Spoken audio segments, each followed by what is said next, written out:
हे प्रभू, तू पिढ्यानपिढ्या आम्हाला निवासस्थान आहेस. पर्वत उत्पन्न झाले त्यापूर्वी तू पृथ्वी व जग ही निर्माण केली. त्यापूर्वीच अनादिकालापासून अनंत कालापर्यंत तू देव आहेस.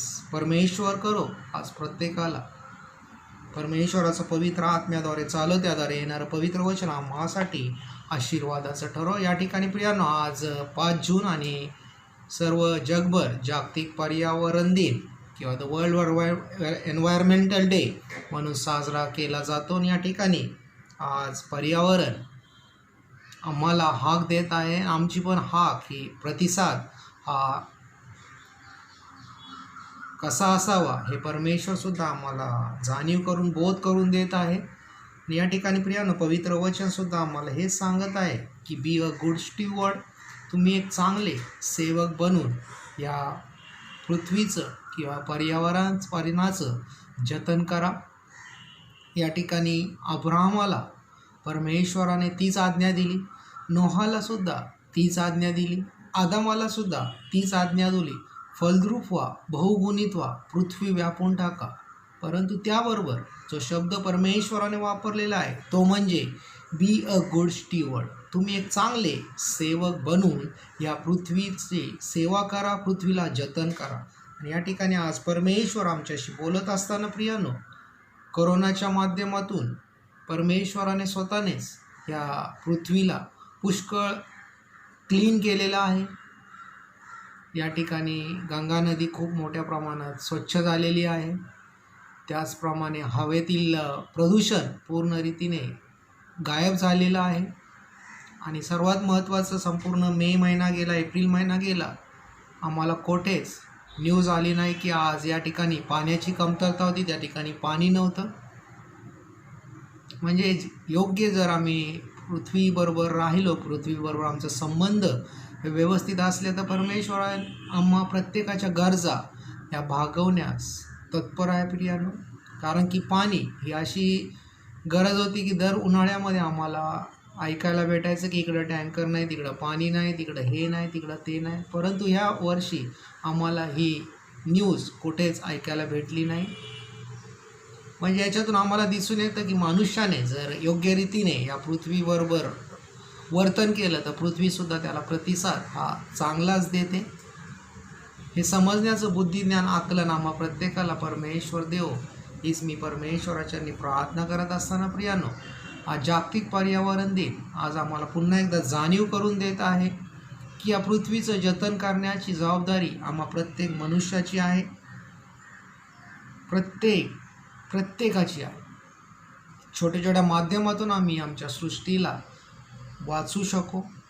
आणि नक्कीच प्रियानो, ज्यावेळेस आम्ही चांगलं पॉझिटिव्ह थिंकिंग करू, पॉझिटिव्ह रीतीने जगू, तर नक्कीच इतर गोष्टी ॲटोमॅटिक कमी होतात.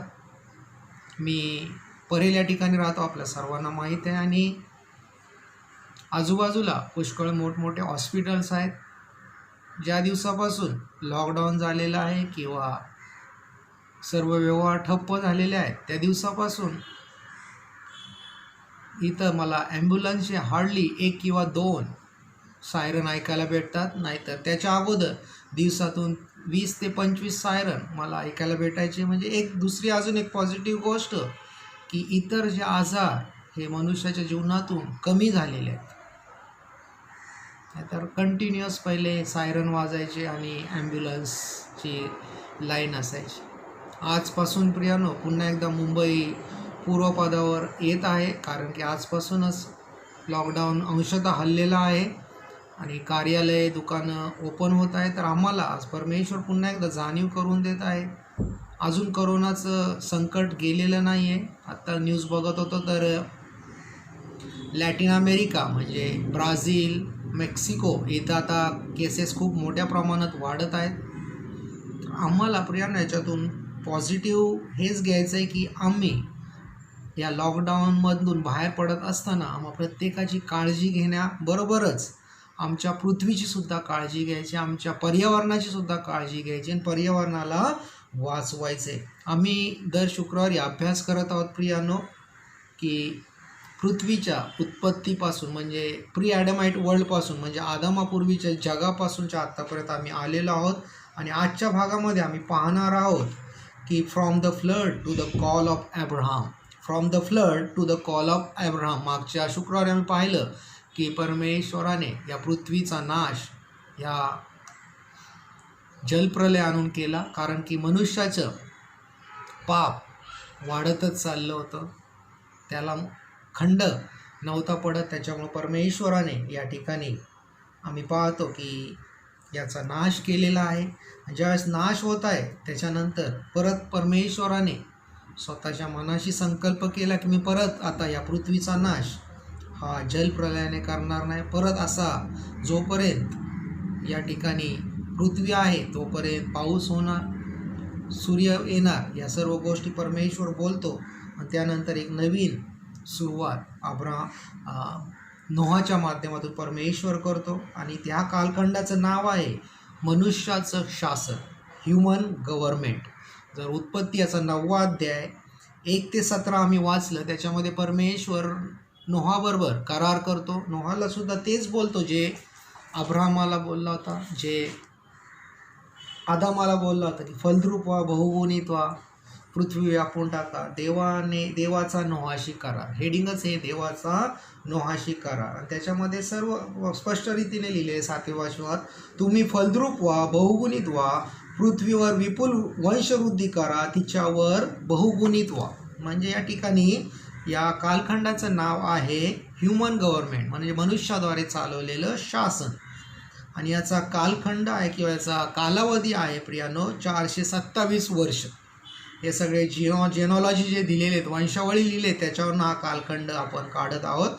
427 वर्षाचा कालखंड होता. उत्पत्ती 11 10 ते 32 आणि उत्पत्ती 12 4 जर आम्ही वाचले त्याच्यामध्ये आम्हाला या सगळ्यांची टोटल केली या वर्षांच्या या सर्वांच्या, तर 427 वर्षाचा हा कालखंड आहे. आणि याच्यामध्ये सुद्धा प्रियानो तिसरी गोष्ट, जसं इतर कालखंडामध्ये झाली तसं ह्या कालखंडात सुद्धा सुरुवात खूप चांगली झालेली आहे. Beginning is very nice. एक मॅच्युरिटी होती त्याच्यामध्ये, कारण की उत्पत्ती 7 आणि 6 आम्ही पाहिलं तर त्याच्यामध्ये असं 9 आणि 6 लिहिलेलं आहे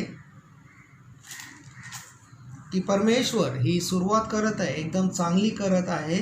आणि ज्यावेळेस सुरुवात चांगली झालेली आहे त्यावेळेस मॅच्युरिटीमुळं मॅच्युअर जरी असलं तरी या ठिकाणी कुठेतरी गोंधळ झालेला आहे. बिगिनिंग चांगली झालेली आहे, त्या ठिकाणी देवाची उपासना होत आहे. उत्पत्ती याचा 8वा अध्याय 15 ते 22 या ठिकाणी जलप्रलय जातो. त्याच्यानंतर नोहा या ठिकाणी परमेश्वरासाठी वेदी बांधतो आणि सर्व शुद्ध पशु व सर्व शुद्ध पक्षी यातील काही घेऊन त्या वेदीवर त्याचे होमार्पण करतो. म्हणजे परमेश्वराला प्रसन्न करण्यासाठी एक खरी उपासना या ठिकाणी नोहा करत आहे. आणि देवाची इच्छा या ठिकाणी द विल ऑफ गॉड या ठिकाणी त्या ठिकाणी पाळलं जात आहे. वचन म्हणजे उत्पत्ती याचा 9वा अध्याय 1 ते 7 लिहिलेले आहे. Promise of eternal life and full authority, याच्यामध्ये जर आम्ही 9 1 ते 7 आणि पुढे 8 ते 17 वाचलं तर त्याच्यामध्ये स्पष्ट रीतीने लिहित आहे परमेश्वर की मी तुम्हाला तुमच्याशी करार करत आहे आणि promise you a eternal life, सार्वकालिक जीवन देण्यासाठी मी तुम्हाला प्रॉमिस करत आहे आणि तुम्हाला फुल ऑथॉरिटी देत आहे. याच्यामध्ये तुम्ही सर्व काही गोष्टीचा उपभोग घ्या. Just follow me. परमेश्वर एक सुंदर सुरुवात परत नोहाच्या माध्यमातून करू इच्छितो. आदामाच्या पूर्वीसुद्धा सुंदर सुरुवात झाली होती, आदामाच्या काळातसुद्धा सुंदर सुरुवात झाली होती, परंतु या ठिकाणी दोन्ही ठिकाणी शोकांतिकानंतर मनुष्य हा देवापासून दूर झालेला आहे. आणि या ठिकाणी इथंसुद्धा सुरुवात चांगली झालेली आहे. त्याच्यानंतर परमेश्वराने त्यांच्यासाठी परीक्षा ठेवलेली. उत्पत्ती 9 1 ते 6 to obey the laws of human government, जे मनुष्यशासित लोकांनी जे नियम लावून दिलेले आहेत ते नियम पाळा. रूल फेथफुली, विश्वासाने तुम्ही राज्य करा. आणि या ठिकाणी जे चुकीचं करतात त्यांना पनिश करा, शिक्षा करा, शासन करा आणि देवाची आराधना करा. उत्पत्ती 9 1 ते 6 लिहिलेले. To obey the laws of human government, rule faithfully, punish criminals आणि वर्शिप गॉड. ह्या 4 गोष्टी परमेश्वर सांगत आहेत. त्याच्या परीक्षेचा कालावधी आहे. म्हणजे आमच्यासुद्धा परीक्षेचा हाच कालावधी आहे, to obey the human law. आम्हाला देव स्पष्ट रीतीने सांगतो की ज्या राज्यामध्ये किंवा ज्या देशामध्ये राहता त्या देशाच्या विरुद्ध तुम्ही जाऊ नका. प्रभू येशू ख्रिस्तसुद्धा स्पष्ट रीतीने सांगतो, कैसराचं ते कैसराला, देवाचं ते देवाला द्या. यहेजकेलच्या काळात सुद्धा ज्यावेळेस बंदिवासात होते तर ज्या बंदिवासाच्या काळात सुद्धा परमेश्वर तेच सांगतो. यहेजकेल, इर्मया, यशायाच्या माध्यमातून तुम्ही ज्या देशात आहात ते सुरक्षित आहात, त्या देशासाठी प्रार्थना करा. So it is our born duty. जे गव्हर्नमेंटचे लॉज अँड रूल्स आहेत ते पाळणं गरजेचं आहे. त्याच्यानंतर आम्हाला परमेश्वर हे सुद्धा सांगतो की तुम्ही विश्वासाने राज्य करा. त्याच्यानंतर जे चुकीचं आहे त्यांना शिक्षा करा आणि देवाची आराधना आत्म्याने खरेपणाने करा. ही परीक्षा होती. त्याच्यामध्ये पर्पज काय होता देवाचं, जी ही परीक्षा आहे ती, द पर्पज ऑफ गॉड काय होता, to allow man an opportunity to obey God under a new standard of conduct. याच्यामध्ये परमेश्वराचा उद्देश हा होता की जो अलाव मॅन अन ऑपॉर्च्युनिटी, परमेश्वराने संधी दिली आहे मनुष्याला की तुम्हाला एक नवीन आज्ञा दिलेली आहे, त्या आज्ञा तुम्ही पाळावी. 9:7 जर उत्पत्ती 9:7 लिहिले, तुम्ही फलद्रूप व्हा, बहुगुणित व्हा, पृथ्वीवर विपुल वंशवृद्धी करा, तिच्यावर बहुगुणित व्हा. देवाचा उद्देश हाच होता की आम्हाला या नवीन नियमामध्ये ज्यावेळेस परमेश्वर बांधत आहे, नवीन नियमामध्ये आम्हाला चालू इच्छित आहे, त्याच्यामध्ये तो आम्हाला फलद्रूप करू इच्छित आहे, बहुगुणित करू इच्छित आहे, पृथ्वीवर विपुल वंशवृद्धी करू इच्छित आहे, तिच्यावर बहुगुणित होण्याची आज्ञा देत आहे. हा उद्देश होता परमेश्वराचा. आणि या ठिकाणी प्रियानो त्याच्याबरोबर परमेश्वराचा हेतूसुद्धा होता की humans government with God's law. ज्यावेळेस उद्देश परमेश्वर सांगत आहे की तुम्ही बहुगुणित व्हा, फलद्रूप व्हा, पृथ्वी व्यापून टाका, त्याच्यामागे परमेश्वराचा हेतू हा होता की मनुष्याचे जे शासन आहे त्याच्यामध्ये चालत असताना देवाचे नियमसुद्धा तुम्ही पाळा. वचन 9 अध्याय वचन 1 ते 6 परमेश्वर हे सर्व नियम आम्हाला थोडक्यामध्ये सांगतो. ते मग पुढं मोशे आम्हाला एलोब्रेट करतो मोठ्या प्रमाणात. तर या ठिकाणी देवाचा हेतू हाच होता की जे शासन लागू केलेलं आहे, गव्हर्नमेंट तयार झालेले, जे सरकार आलेले, त्या सरकारच्या आज्ञेमध्ये राहून या ठिकाणी देवाचे नियम तुम्ही पाळा. परंतु शोकांतिका परत येते, पुन्हा तेच होते प्रियानो, परत रिपिटेशन तेच येते की मनुष्य हा नापास होत आहे. It is attar failure. या ठिकाणी नोहा फेल झाला, म्हणजे नोहा देवाच्या परीक्षेमध्ये नापास झाला. कारण की याच्यानंतर आम्ही पाहतो की जलप्रलयानंतर आम्ही पाहतो की नोहा द्राक्षरसाचा मळा लावतो आणि या ठिकाणी द्राक्षाचा मळा लावला, तो द्राक्षरस पिऊन गुंगला आणि डेऱ्यात उघडा नागडा पडला. या ठिकाणी नोहा द्राक्षरस प्रियानो आमची सद्सद विवेक बुद्धी भ्रष्ट करतो. मद्य कधीच चांगलं नाही, परंतु आम्हाला ते समजत नाही प्रियानो. आणि या ठिकाणी काय करत आहे नोहा, जो देवाबरोबर चालणारा मनुष्य, नीतिमान मनुष्य, द्राक्षरस पिऊन भ्रष्ट झालेला आहे आणि तो काय पडलेला आहे, उघडा नागडा पडलेला आहे. म्हणजे नोहा देवाच्या परीक्षेमध्ये फेल झालेला आहे. त्याच्यानंतर त्याचा मुलगा हमसुद्धा फेल झाला, कारण की ज्यावेळेस बाप उघडा नागडा पडला आहे तर त्याची काया झाकण्याच्या ऐवजी त्याने त्याची उघडे नागडेपणा बघितला ना आपल्या भावांना जाऊन त्याने ती गोष्ट विदित केलेली.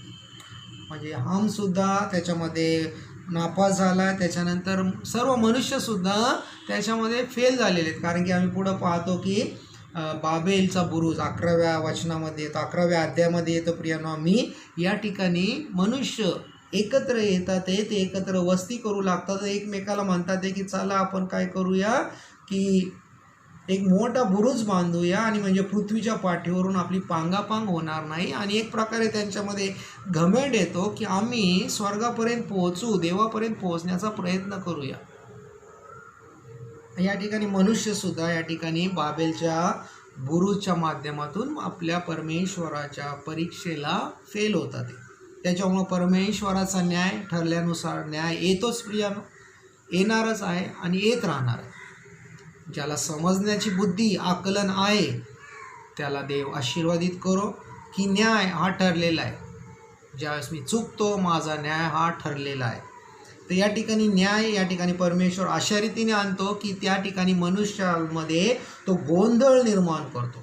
त्या ठिकाणी मनुष्यामध्ये गोंधळ निर्माण करतो आणि त्यांच्या भाषेचा घोटाळा करतो. म्हणजे त्यांना एकमेकाशी काय बोलायचं हे समजत नाही. त्यांची सर्व पृथ्वीवर काय करतो, पांगापांग करतो. पृथ्वीला काय करतो, परमेश्वर डिव्हाइड करतो. पृथ्वीला परमेश्वर डिव्हाइड करतो. त्याच्यानंतर परत न्याय जरी परमेश्वर आणतो तरी त्या ठिकाणी प्रोव्हिजन सुद्धा देतोय प्रियाने. इथे सुद्धा परमेश्वर प्रोव्हिजन फॉर रिडम्शन, आमच्या मुक्ततेसाठी परमेश्वर मार्ग किंवा हे पण देत आहे. प्रोव्हिजन फॉर रिडम्शन हेच आहे प्रियानं. परमेश्वर अब्राहमाचं सॅक्रिफिशियल ऑफरिंग म्हणजे जो परमेश्वरासमोर जो तो घेऊन येतोय ते स्वीकारतो. उत्पत्ती म्हणजे नोहाचं सुद्धा स्वीकारतो, अब्राहमाचं सुद्धा स्वीकारतो. उत्पत्ती याचा 8वा अध्याय 20वा वचन, उत्पत्ती 12वा अध्याय 8वं वचन, या ठिकाणी तो त्यांचे अर्पण स्वीकारतो. परमेश्वर या ठिकाणी जे अर्पण त्याच्यासमोर येतं त्याचा तो स्वीकार करतो. या ठिकाणी आमच्या मुक्ततेसाठी या कालावधीमध्ये जो कालावधी आम्ही पाहिलेला आहे म्हणजे जलप्रलय, ते अब्राहमाचं पाचारण. आजचा कालावधी होता 427 वर्षाचा अब्राहमापासून म्हणजे जलप्रलयापासून अब्राहमाचा पाचरणापर्यंतचा. तर ह्या कालावधीमध्ये परमेश्वर या ठिकाणी जे गोष्टी सैतानाच्या काळात झाल्या होत्या, ज्याला दैतिमान तारा म्हणण्यात आलेले, जी गोष्ट आदामाच्या काळात घडली होती तीच गोष्ट या ठिकाणी प्रियानो नोहाच्या काळात सुद्धा घडत आहे. की त्याला कालखंडाला नाव आहे, त्याचा समय आहे, सुरुवात चांगली झालेली आहे. परमेश्वराने प्रॉमिस पण दिलेला आहे. प्रॉमिस देत असताना परीक्षासुद्धा ठेवली. त्याच्यामध्ये परमेश्वराचा उद्देश पण आम्हाला स्पष्ट होतो, परमेश्वराचा हेतूसुद्धा समजतो. त्याचबरोबर या ठिकाणी आम्हाला समजतं की मनुष्य या ठिकाणी सुद्धा परीक्षेत नापास होतो. त्याच्यामुळं न्याय येतो. या ठिकाणी पृथ्वीची म्हणजे पृथ्वीवर मनुष्याची पांगापांग होती. पण त्याबरोबर परमेश्वर लोकांचे अर्पण स्वीकारतो. म्हणजे तुमच्या पापाबद्दल परमेश्वर या कालखंडामध्ये अर्पणाचा स्वीकार करून त्या पापांची क्षमा करण्यास तयार होतो. या अशा रीतीने प्रियानो हा कालखंड आम्ही पाहिलेला आहे. From the flood to the call of Abraham. जलप्रलयाची समाप्ती झाल्यानंतर जलप्रलयाच्या नंतर एक नवीन सुरुवात नोहापासून करतो, तर कॉल ऑफ अब्राहमापर्यंतचा हा कालखंड पाहिलेला आहे. पुढच्या शुक्रवारी आम्ही अब्राहम ते पुढील एजमध्ये जाणून घेणार आहोत. परमेश्वर करो येणाऱ्या दिवसात तुम्हाला सहाय्य करून पुन्हा एकदा जागतिक पर्यावरण दिनाच्या सर्वांना हार्दिक शुभेच्छा. आपल्या पर्यावरणाचं संरक्षण करण्यासाठी आज आपण प्रत्येकजण कटिबद्ध आहोत याची जाणीव करून ठेवून पर्यावरण रक्षणासाठी प्रयत्न करूया. आमेन.